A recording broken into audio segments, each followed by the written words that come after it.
Let's see what Delta can do. So the NFL released their 2010 All-Decade Team earlier this week. It got Nick thinking. The thinking got Nick writing. The writing gave us this. Nick Wright's All-Decade Team. Nick, you want to talk us through it? Well, yeah, this is my All-Decade first team because the NFL did something different.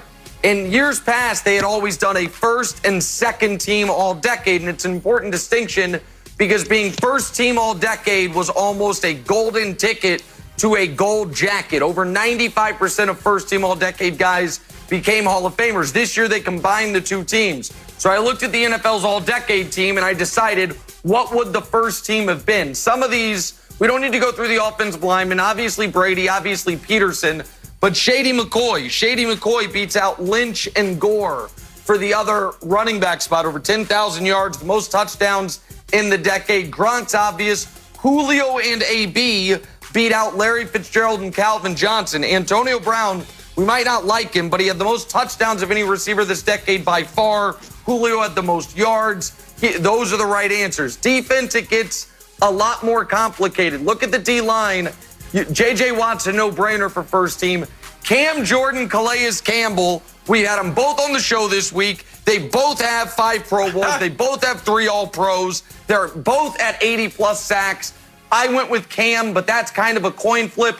The other big question mark was, you see Luke Kuechly there, Bobby Wagner. These resumes, they were in the same draft class. Kuechly won Defensive Rookie of the Year over Wagner that year. Kuechly as a Defensive Player of the Year, so he edges him out. Everyone else, I think, is pretty self-explanatory. But if there was, Wilds, a first-team All-Decade, that's, I believe, what it would have looked like, which means those guys right there should feel pretty good for the most part about their Hall of Fame chances, Wilds. I love it. I love it. We dug into the stats a little bit more when I saw your list. I was like, wow, Gronk is somehow even better than I realized, and I think he's amazing. 15% of Gronk's catches were touchdown. 15%. He's amazing. He led the entire decade in receiving touchdowns. So when you think back the last decade, don't think about a wide receiver. Think about Gronk in the end zone. You know, Nick, when I look at your list, I have to look at the running backs, and I love Adrian Peterson. I love LaShawn McCoy. And when I think about Adrian Peterson, there was only a few players in the NFL that when we were on the bench, the offense was on the bench, that I would get up off the bench and go to the sideline and watch. And you actually have 2 running backs that, even though LaShawn McCoy was on my team, that I would watch, of course. But Adrian Peterson was one of those guys that I would get up and just watch him, just watch the things that he was able to do.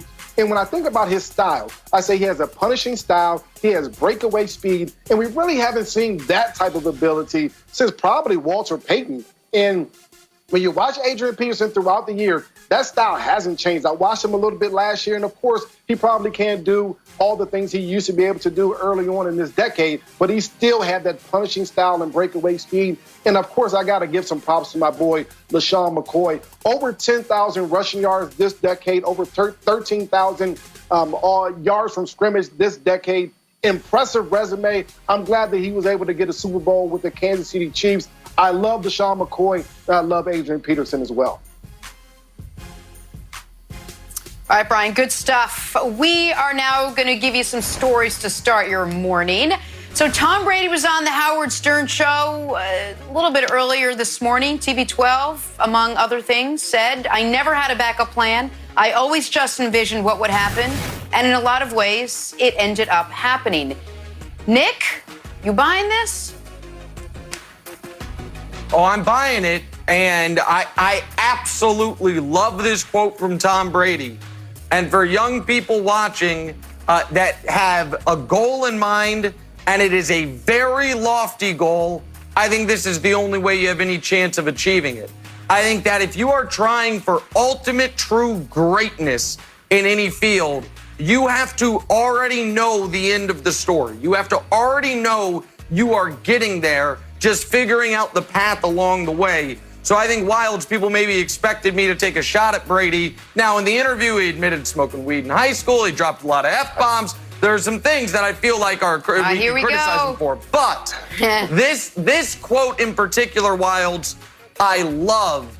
And I think for young people watching this show or listening to Tom, It's words to live by if you're trying to achieve something truly special, Kevin.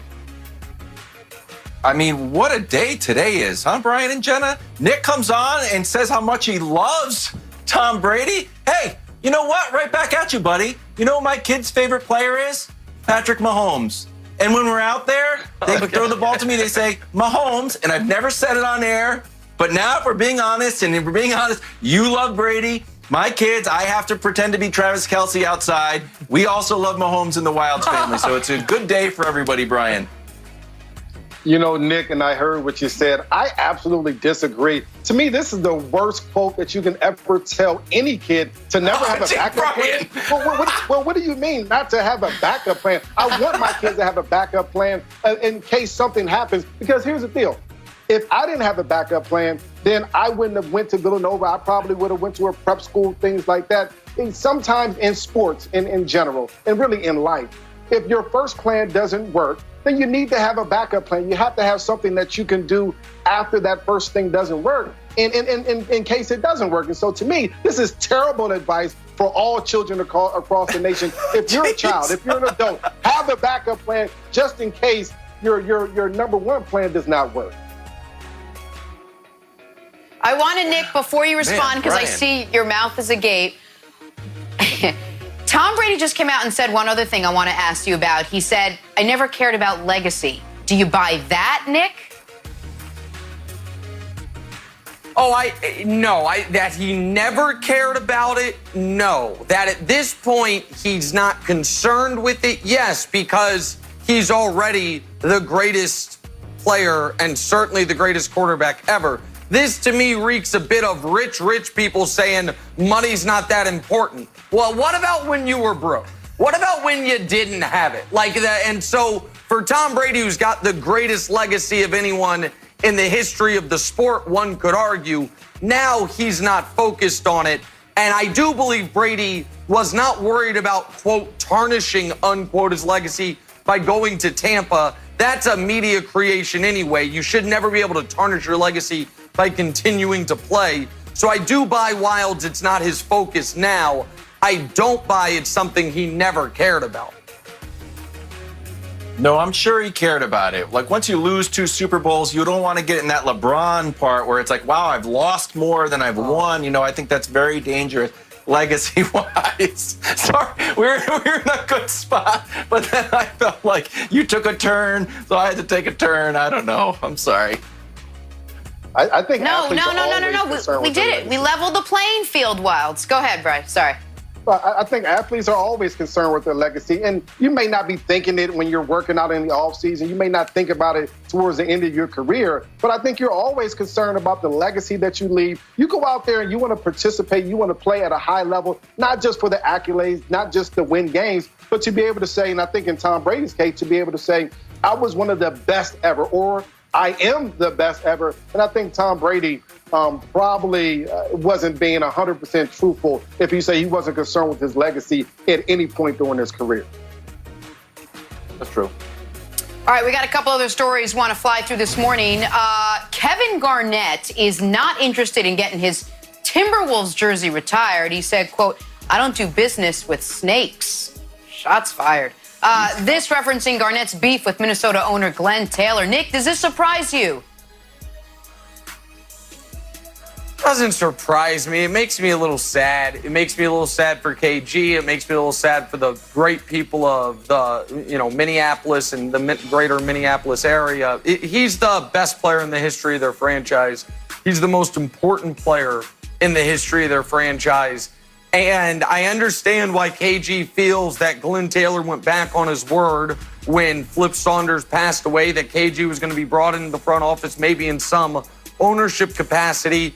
And KG is a guy who's known to hold grudges. So it doesn't surprise me, but Wilds, it bums me out because KG should have a place within the Timberwolves organization.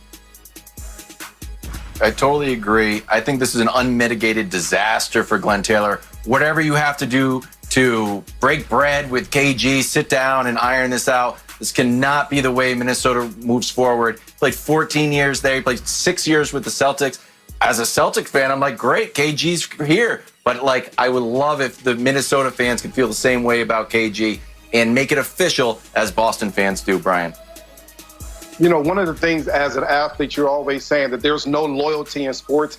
And you kind of hope that when you waive your no-trade clause to go back from Brooklyn back to Minnesota, you're saying there actually is some loyalty. I am able to believe what the owner is saying, and he is going to give me a front office and ownership opportunity. And when that doesn't happen, now your faith as an athlete in that man, it just goes out the window. At the end of the day, and I think KG believes this, and I believe it myself, is that every man, woman